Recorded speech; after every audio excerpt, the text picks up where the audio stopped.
In this video, I'll show you how to sign up for Google AI Studio in 2026.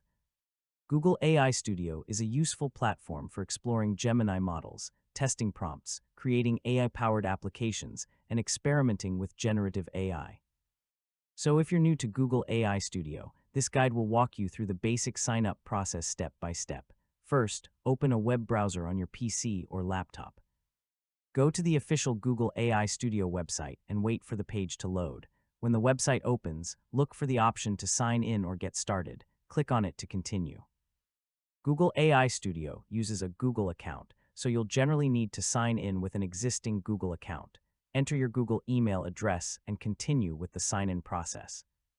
If you already have a Google account, you can use that account to access Google AI Studio. If you don't have one, you'll need to create a Google account first and then return to Google AI Studio. After signing in, Google may show additional terms, permissions, or setup information. Read the information carefully and follow the instructions displayed on your screen.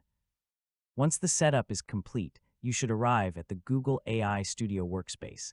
Take a moment to look around the interface and become familiar with the available options. You may see areas for creating prompts, working with Gemini models, experimenting with AI responses, and building AI applications. Before you start using the platform, make sure you're signed in to the correct Google account, especially if you have multiple Google accounts on your computer. Keep in mind that some Google AI Studio features may depend on your location, account type, available models, usage limits, or current Google policies. The interface may also change over time. And that's how you can sign up for Google AI Studio in 2026.